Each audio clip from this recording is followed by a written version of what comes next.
Magandang gabi, mga bakla. Ngayon, magta-time travel tayo, bongga di ba? Pupunta tayo sa panahon ng Jurassic. Mga 200 at 1,000,000 hanggang 145 milyong taon na ang nakalipas. Bongga, di ba?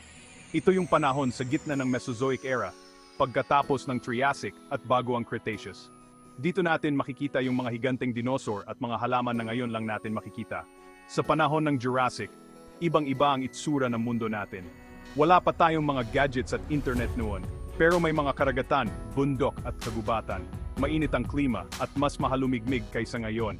Pero ang pinaka-exciting sa lahat, ito ang panahon ng mga dinosaur. Imagine mo, mga higanteng nilalang na naglalakad sa mundo. May mga herbivore na kumakain ng halaman at may mga carnivore na kumakain ng karne. Sama-sama nating tuklasin ang panahon ng Jurassic. Magugulat kayo sa mga makikita natin dito. Alam nyo ba na hindi pa magkakasama ang mga kontinente noong panahon ng Jurassic? Nakahiwalay pa sila at gumagalaw. Imagine niyo yung Pangaea, yung supercontinent na binubuo ng lahat ng lupain. Sa panahon ng Jurassic, nagsimula na itong maghiwa-hiwalay. Dahil sa paglaw ng mga kontinente, nagbago ang klima at ang mga karagatan. Nagkaroon ng mga bagong dagat at mga bagong anyong lupa. At dahil dito, nagkaroon din ng iba't ibang uri ng halaman at hayop sa iba't ibang bahagi ng mundo.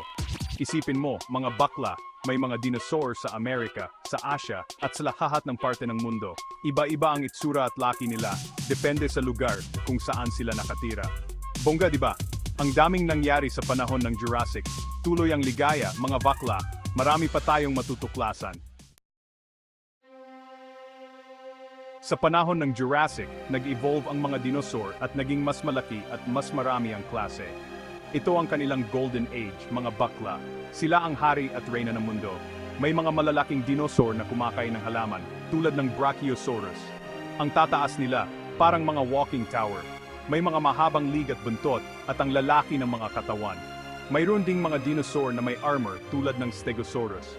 Ang kanilang mga likod ay puno ng mga bony plates at may mga spiky tails pa sila, parang mga walking tanks. At syempre, hindi mawawala ang mga carnivorous dinosaur. Ang pinakasikat sa kanila ay ang Tyrannosaurus Rex o T-Rex. Ang laki ng ulo at ngipin nito, parang gilingan ng karne. Nakakatakot, di ba? Pero hindi lang dinosaur ang mga hayop sa panahon ng Jurassic. May mga reptilia din sa dagat, tulad ng Plesiosaur at Ichthyosaur. May mga lumilipad na reptilia din, tulad ng Pterosaurs. At syempre, may mga insekto, isda, at iba pang mga hayop. Sa sobrang dami ng mga hayop sa panahon ng Jurassic, parang isang malaking zoo.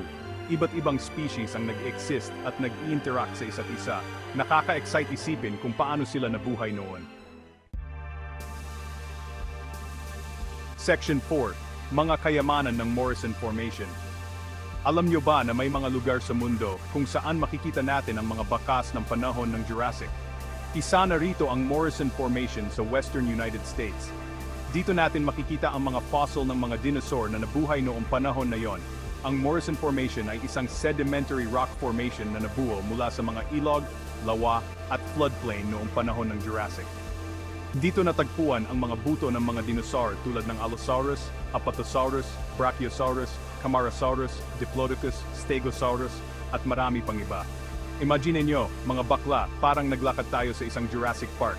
Nakikita natin ang mga buto ng mga higanteng dinosaur na nabuhay milyong taon na ang nakalipas. Nakaka-excite at nakakamangha. Dahil sa mga fossil na natagpuan sa Morrison Formation, mas naunawaan natin ang buhay ng mga dinosaur at ang kapaligiran kung saan sila nabuhay.